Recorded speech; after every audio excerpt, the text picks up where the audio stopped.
네, 6.13 지방선거가 두 달 앞으로 다가왔습니다. 네. 네, 천안에서도 여러 예비 후보들이 이제 천안의 살림을 이끌겠다고 나서셨는데 천안 우리 팟캐스트 11010에서 가만히 있을 수가 없죠. 가만히 있을 수 없어요. 네, 그래서 오늘부터 주목받는.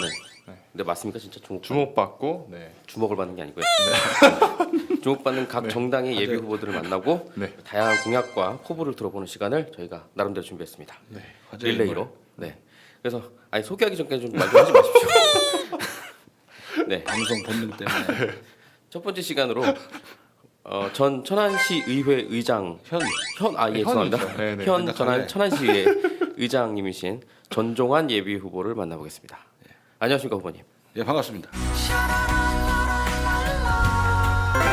간단하게 자기 소개를 할 시간을 드리겠습니다. 예, 그 방금 소개해 주신 대로 네. 천안시의 의장으로 현재 네. 7대 후반기에 있고요. 천안시 의원으로 5대, 6대, 7대 3선 시의원으로 활동하고 네. 있습니다. 이번 6.13 지방선거 관련해서 제가 속한 더불어민주당에서 천안시장 출마 선언을 하고 지금 예비 후보를 등록하고 열심히 운동하고 있습니다. 네, 전종환입니다. 네. 만나뵙게 반갑습니다. 아무튼 저희 방송의 첫 주자로 이렇게 나와주셔서 흔쾌히 출연을 허락해 주셔서 감사한데 왜 지난주에 안 나오셨어요? 원래 지난주에 우리가 녹음하기로 했는데 네. 굉장히 기다리고 있었어요. 네. 준비도 굉장히 많이 했었는데요. 아니 네. 그때 박인규 씨가 계속 전화 오길래 네. 제가 문자로 하라고 네. 보내드렸는데 왜 안 오냐고 전화하는 건데 나는 문자로 얘기하라고. 좀 제- 문자로 네. 방송할까요? 이렇게 보내려다가 네. 네. 꾹 참고 네. 그래도 시장이 되실지도 모르기 때문에 내가 공식적으로 죄송하다는 말씀드리겠습니다. 네. 근데 오늘 이렇게 팟캐스트 나오시니까 어떠세요? 느낌이? 저도 이런 경험 처음인데요. 네. 그래도 이렇게 시민과 가까이 가는 방법이라고 생각하고 네. 적극적으로 임하고 있습니다. 이거 초대해 주셔서 감사합니다. 아니 예 오늘 나오셨으니까. 근데 서울시장이 아니고서는 우리가 이렇게 방송에 나와서 이렇게 공약을 발표하거나 그런 기회가 없잖아요. 그죠? 아마 별로 이렇게 지역에서는 예, 드문 천안이- 일이죠. 네, 천안이라는 곳이 그렇게 뭐 주목받는 동네도 아니고. 근데 천안이 좀 핫하긴 합니다 지금. 엄청 핫합니다. 그렇죠. 네. 일단 도지사가 공석이 됐고요. 네. 예. 그리고 천안시장이 최근에 지금 현 천안시장님이 구속이 됐다가 다시 뭐 이제 석방이 되긴 했지만 좀 뜨거운 감자로 떠올랐습니다. 네, 안타깝죠. 거기에 임하시는 좀 뭐 각오라든가 뭐 부담감 뭐 있으시면 말씀해 주십시오. 무겁게 받아들이려면 한없이 무거운 주제입니다만은 네. 저는 이제 이런 활동을 하면서 또 어느 이런 정치 분야 말고도 모든 분야에서 사건 사고가 있죠. 네. 네. 저는 이제 그 사건 사고가 발생하지 않으면 좋지만 그 발생하지 않는다는 건 너무 이상적인 거고 가장 중요한 건 그 발생하는 사건 사고를 그 사회가 그 조직이 단체가 어떻게 적절하게 처리하느냐가 그 사회의 성숙도라고 생각해요. 그래서 이번에 정말 충격적으로 네. 도지사님 건도 있었고 또 우리 이제 후보 나오신 분 중에 또 한 분이 중간에 포기하시게 되는 경우도 있었고 최근에 또 우리 자치단체장과 관련해서도 좀 여러 가지 뉴스가 있지만 결국은 이런 예측 가능하지 않았던 일들이 발생한 사건들을 어떻게 잘 적절하게 그 구성원들이 합리적으로 처리하느냐가 중요하다고 생각합니다. 그래서 무겁게 받아들이고 하지만 우리 사회가 갖고 있는 역량, 우리 또는 제가 속한 정당이 갖고 있는 역량으로 잘 해결할 것이다라고 저는 생각합니다. 어떻게 보면 같은 정당 분들이시잖아요. 예, 공교롭게도 그러네요. 네. 그래서 일단은 저희 팟캐스트 잠깐 소개를 해드리면 저희 팟캐스트가 생각보다 또 많은 분들이 또 청취를 하고 계시고 예. 전국 순위를 제가 오늘 혹시나 해서 검색을 해보니까 평균 전국 순위가 20위 정도 되더라고요. 천안통신 같은 경우는 좀 가벼운 주제들이나 소식들을 전해줬다면 조금은 어떻게 보면은 이런 것들이 어렵게 생각하는 청년들에게 좋은 기회가 되지 않을까라는 생각이 들어서 다시 한번 출연을 감사드리고요. 제가 이제 후보님 블로그를 가봤더니 그리고 이제 여러 가지 사진을 통해서 황소처럼 일하는 젊은 천안시장이란 문구를 가지고서는 이제 캐치프라이즈로 많이 활동을 하고 계시는 걸로 알고 있는데 예. 그 이유 중에 하나가 이제 황소랑 좀 닮았기 때문에 그러신 건지 아니면 다른 의미가 있으신 건지. 네. 예. 제가 황소하고 닮았나요? 네. 갑자기 대답해버렸네요. 저도 모르게 무의식적으로. 네. 그렇군요. 네. 본인 줄이고요. 네. 황소라는 이미지를 사용한 건 얼마 안 됐습니다. 최근에 사용했는데 그 여러 가지 고민을 하다가 그러니까 찬반이 아주 격하게 붙었었는데 저를 좀 잘 설명할 수 있는 이미지가 뭘까? 어떻게 보면 이제 황소를 반대하는 사람들은 황소가 너무 구태연하다. 뭐 7, 80년대 선거냐라고 하는 의견도 많았는데 네. 그래도 제가 좀 어떨 때 보면 좀 우직하고 좀 약간 원칙론자이고 그런 네네. 그 이미지를 잘 반영하고 있다라고 해서 황소를 선택했는데 의외로 또 이거를 그 반대 논리를 계속하는 분들이 있어서 개인적으로 고민이긴 한데 네. 또 저 개인적으로는 계속 쓰니까 네. 익숙하게 느껴지는 것도 있고 아 계속 쓰셨어요? 전에도? 네? 전에도? 아니 그건 아니고 최근에 최근에 반복적으로 내가 썼어요. 이제 네. 뭐지 뭐 선전 표지라든가 네. 어떤 뭐 페이스북의 이미지 이런 데서 활용하다 보니까 네. 개인적으로 익숙해지는데 유권자의 반응을 좀 아직도 모니터링은 하는 중이에요.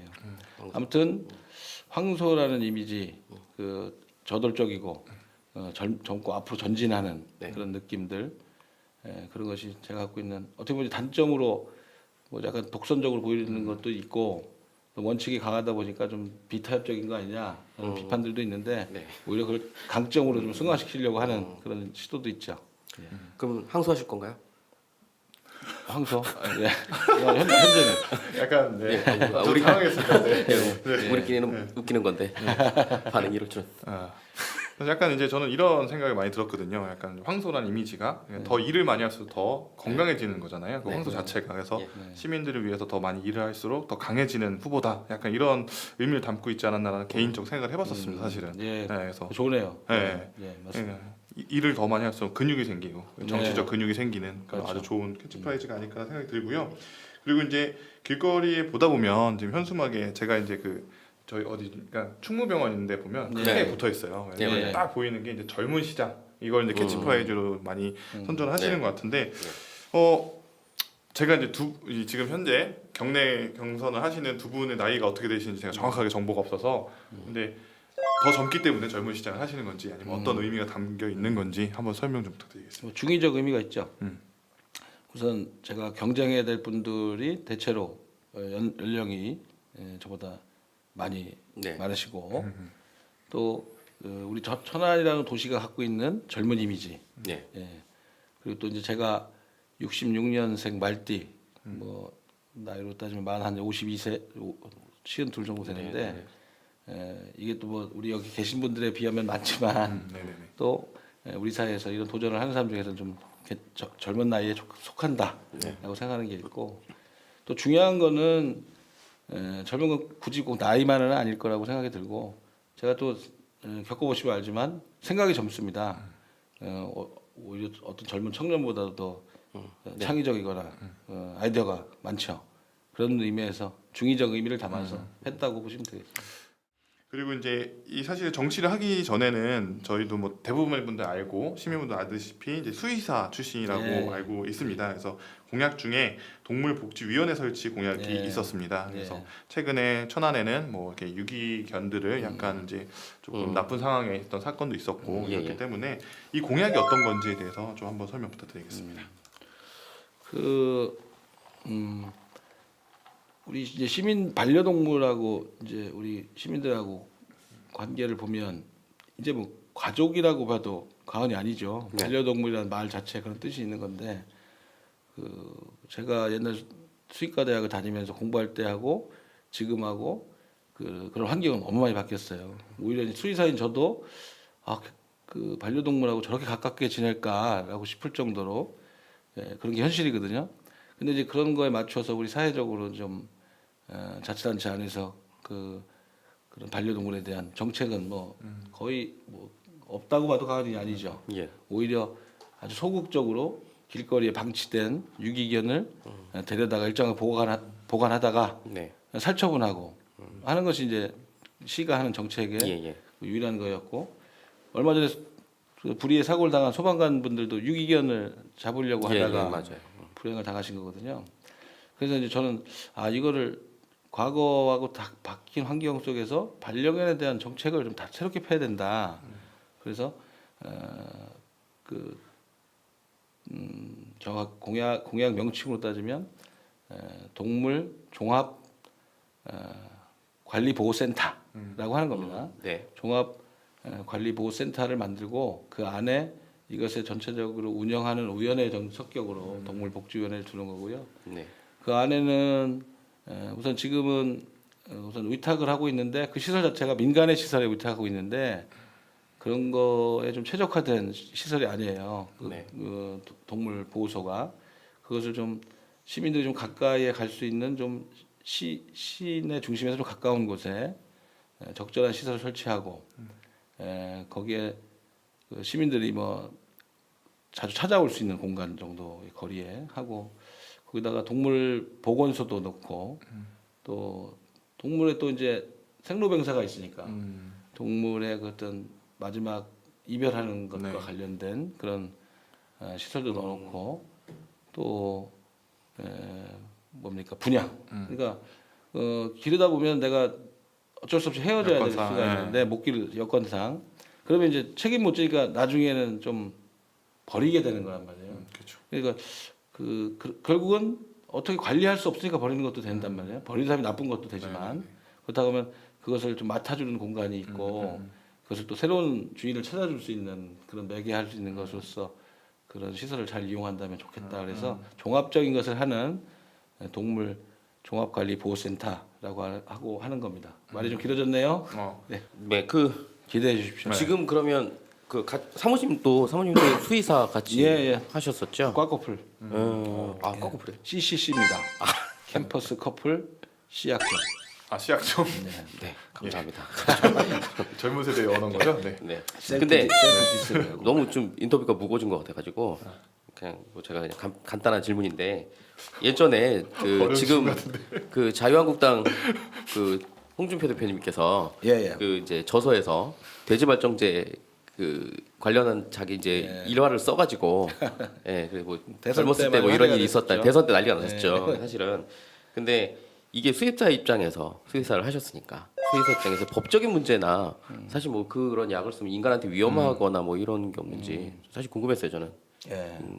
그 뭐 당연히 궁금하실 것 같은데 그 홍준표 대표 책에 나온 얘기 뭐 대선 때 그것이 이제 부각이 됐지만 최근에 미투 사건 많잖아요. 네네. 최근에 미투 사건에 될 수 있는 정도 그렇죠, 수준이 그렇죠. 아니죠. 진짜. 네, 맞아요. 우리가 너무 그걸 자꾸 잊고서 네. 미투가 어떤 특정 진영의 문제인 것처럼 예. 하는 건 좀 문제가 있는 거라는 얘기를 여담처럼 좀 드리고요. 그 제가 이제 동물병원 하다 보면 옛날에 삐죽삐죽거리면서 이제 동물병원에 와서 그런 사람 표가 나요. 그래서 돼지 발정제 있냐고 물어보는 사람이 있어요. 아 진짜요? 아 그럼요. 그 책에도 그걸 썼는데. 어. 예. 근데 그런 사람은 한 눈에 불순한 의도다. 이런 게 딱 감지가 된다니까요. 네. 또 실제 우리 병원은 돼지를 기르는 사육하는 사람들이 주로 찾는 병원이 아니고 그런 것이 약품만 전문으로 취급하는 병원을 하기 때문에 예, 맞아요. 잘 오지도 않는데 그런 이제 그런 상황도 모르는 사람이 오는 거죠. 그럼 이제 어쩔 때는 짓궂게 얘기를 하기도 하고 그러는데 기본적으로 이제 우리가 착각을 갖고 있는 거예요. 뭐 그 돼지 발정제를 가지고 어떤 뭐 이성에게 먹게 하면 네. 뭐 흥분 영화 같은 데 상태. 나오는 것처럼 뭐 그런 근데 그거는 사람이 만들어낸 생각이고 예. 돼지 발정제는 되고 호르몬제고 동물이 이제 임신을 해야 되잖아요. 그러니까 가축에서는 이 관계를 맺는 게 중요한 게 아니라 생산성 동물이니까 생산을 많이 하는 게 중요한 거예요. 그러니까 젖소 같은 경우에는 소가 하루에 우유를 막 40만 50만 더 생산하잖아요. 그것은 임신과 분만을 통해서 수요가 비유가 되는 거죠. 우유가 나오는 거예요. 그러니까 새끼를 낳지 오래되면 우유 나오는 게 정말 좋아요. 가볍게 드린 근데 질문이 너무 질문 대답이 가장 기셨어요. 예. 전문 분야여서 그래요. 아무래도 자 이제 네. 본격적으로 우리가 이제 공약을 검증을 해보고 네. 후보로서의 자질을 우리가 우리가 검증을 해야 되니까 바로 넘어가겠습니다. 천안시의회에서 의정활동 오래 하셨습니다. 그렇죠? 12년. 지금 이제 3기 그 저기 삼선. 시의원을 해서 3선 하셨으니까 매니페스토 약속 대상, 예. 풀뿌리 자치 대상 뭐 이런 상들 많이 받으셨어요. 그래갖고 잠깐 시간을 드릴 테니까 이번엔 짧게 본인이 의정활동하면서 참 잘하셨다 이거 이런 것들을 좀 잘난 척하실 수 있는 시간을 드리도록 하겠습니다. 짧게 네. 사실 많은데요. 많지만 네. 그 기억 남는 것들 생각해 보라 그러면 물하고 관련된 거네요 다. 네. 첫째는 그 천안 시민 중에 좀 변두리 쪽에 있는 아파트 주민들은 네. 수돗물을 못 드시는 분들이 많았어요. 지금 예를 들면 뭐 병천, 입장, 직산 이런 데만 해도 그냥 그러니까 아주 지하수? 아파트니까 산 속에 있지는 않을 거 아니에요. 네, 기본적으로 그 면 단위의 중심이라든가 뭐 이런 데 있는데 뭐 500세대, 1000세대 되는 아파트가 수돗물을 못 먹는데 더 답답한 건 수도 배관이 그 앞으로 지나가는데도 수십 년째 못 먹는 상황이 있단 말이에요. 네네. 그 원인이 뭐냐면 그 수도를 이제 급수를 해서 먹으려면 원인자 부담금을 각 가정마다 해서 뭐 n분의 1 하면 30만 원도 되고 40만 원도 되고 그럴 텐데 해야 되는데 우리 개인 같으면야 뭐 가정집에서 가족 뭐 의사결정하는 사람이 먹겠다 하면 그 비용을 부담하면 되는데 아파트 특히 외곽 지역의 서민 아파트의 특성상 임대인 경우도 많고 뭐 신용 불량인 분도 있을 수 있고 또 뭐 기숙사로 쓰는 데도 있고 다양한 주거 형태가 있단 말이에요. 그 안에서 의사결정을 해서 그 500세, 1000세대 그걸 걷는 게 현실적으로 불가능하다시피 해요. 네. 그래서 천안시는 뭐 그냥 단순하게 수도 사업자로서 돈만 내면 먹을 수 있다 내일이라도 이 사람들은 그걸 못 마련하고 그런 악순환이 있는 거죠. 그래서 제가 그건 아니다. 수도법에도 자치단체의 책무로서 수도의 보편적 공급을 해야 될 의무가 있고 수도 사업자는 이게 경쟁이 있는 사업자가 아니니까 그렇지만 경쟁 사업자라면 서로 수요자를 모으기 위해서 노력해야 되는데 당장 장기적인 어떤 걸 위해서도 지금 당장 수용을 해주고 나중에 이제 또 수도 비용을 받을 수도 있는 건데 전향적인 태도를 좀 계속 촉구했었는데 잘 안 됐다가 그 원인자 부담금을 한시적으로 감면했어요. 그래서 그런 분들이 좀 최근에 뭐 근데 그런 데일수록 또 문제가 뭐냐면 뭐 불소 함량이 많다든가 뭐 심지어 비소가 검출된다든가 먹는 물 수준에 부적합한 거예요. 먹는 기본적으로 사람이 생활하는데 마실 물에서 건강상의 우려가 있다고 하면 그건 비상사태잖아요. 네, 그런 문제를 해결하는데 좀 적극적으로 나서는 도록 촉구했고 결국은 조례를 바꿔서 네. 한시적 감면을 해줌으로써 천안시에서 한 3천여 세대 정도가 혜택을 봤을 거예요.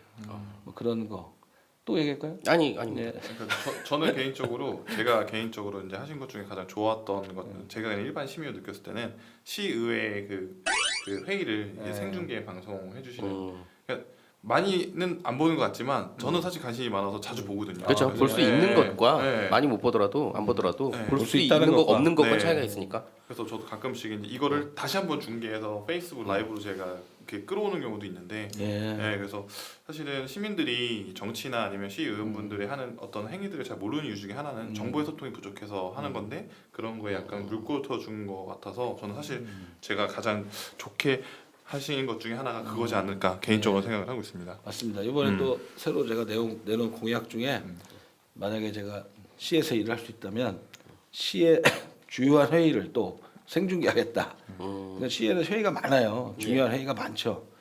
근데 이제 어쩔 땐 비공개해야만 하는 회의도 있겠지만 그런 게 아니면 그것을 공개함으로써 회의에 준비하는 사람도 더 철저히 준비하게 하거나 네. 또는 시민들이 말씀하신 대로 시정에 대해서 더 많이 관심 가지게 하는 것 그런 역할을 할 수 있을 것 같아요.